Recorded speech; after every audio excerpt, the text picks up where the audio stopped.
Camille, minha Suzy tem medo de tudo. De pessoas, de outros animais, de passear.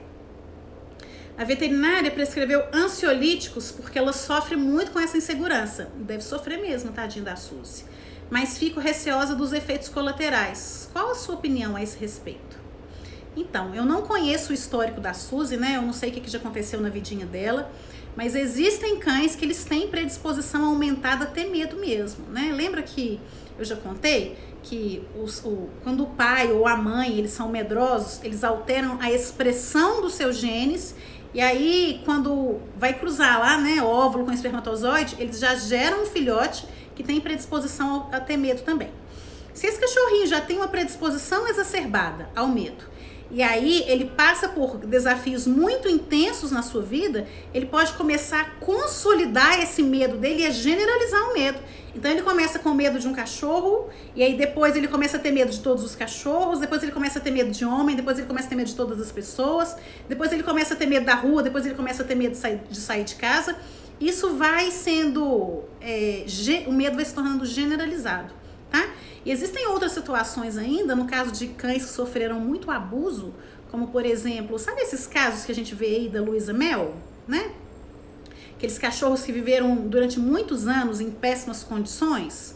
Então, essa vida para eles altamente estressante, com certeza provocou alterações neurológicas nesses cães que são irreversíveis. Dentro do cérebro tem uma região que se chama hipocampo, e essa região é a região onde ficam armazenadas as memórias, né? A memorização. Ela é uma região extremamente sensível ao estresse. E quando o estresse ele acontece de forma crônica e um estresse muito elevado, os neurônios dessa região que se chama hipocampo, eles sofrem assim um shutdown e morrem para sempre. E aí a capacidade cognitiva, a capacidade de aprender e a sensibilidade do cãozinho aumentam demais, né? Mesmo porque outras regiões do cérebro dele se tornam comprometidas também. E aí nesse caso, esse cãozinho ele é quase um cão sem solução, porque ele vai precisar de um manejo de ambiente para que ele não seja exposto a desafios que gerem medo nele, seja muito bem feito, tá? Nesses cães que são muito fóbicos, eu vejo o uso de psicofármacos com muito bons olhos.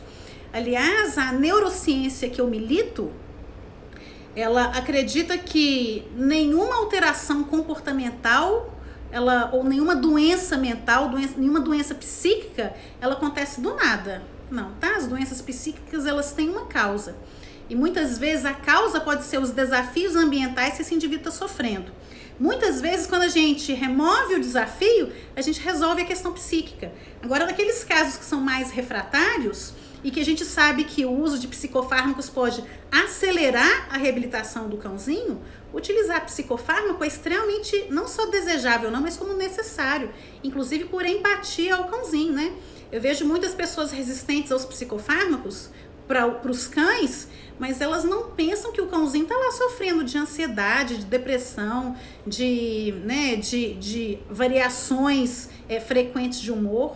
Isso é muito ruim, tá? Pessoas maravilhosas. E o impacto que a saúde mental tem na saúde física é enorme.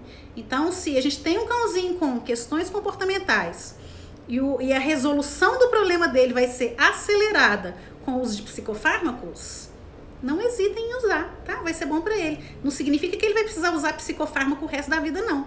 O psicofármaco, ele vai só fazer um reajuste neurológico, vai melhorar o ambiente neurológico para que o cãozinho consiga aprender mais depressa, tá? É claro que usar só psicofármaco não vai resolver, né? Você usa o psicofármaco para acelerar o resultado, mas você precisa também aí, olha, fazer uma gestão aí dos desafios ambientais do cão, tá? Fazer o trabalho comportamental com ele, com um comportamentalista.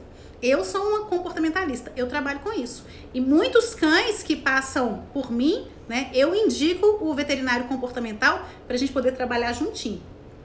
O que eu acho complicado hoje em dia é que existem poucos veterinários comportamentais. E aí o clínico, às vezes, que não tem experiência nenhuma com psicofármaco, fica prescrevendo medicações assim, que são totalmente nada a ver, né? E aí nós não vamos ajudar. Então, se você precisar de um veterinário, se o seu cãozinho precisa que o seu veterinário utilize psicofármacos, procure um veterinário comportamentalista, tá? que entende aí, o veterinário comportamentalista é como se fosse assim, o psiquiatra dos cachorros.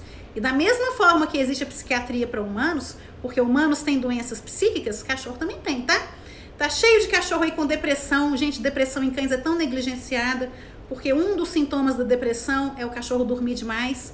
Aí todo mundo acha que aquele cachorro que tá dormindo demais, ele é bonzinho. Não, tá? Ele tá deprimido mesmo, viu? Cachorro com ansiedade generalizada, que não consegue sair do quadro de ansiedade, doença psíquica, isso aí, tá? Então, procurar um veterinário comportamentalista, ó, legal.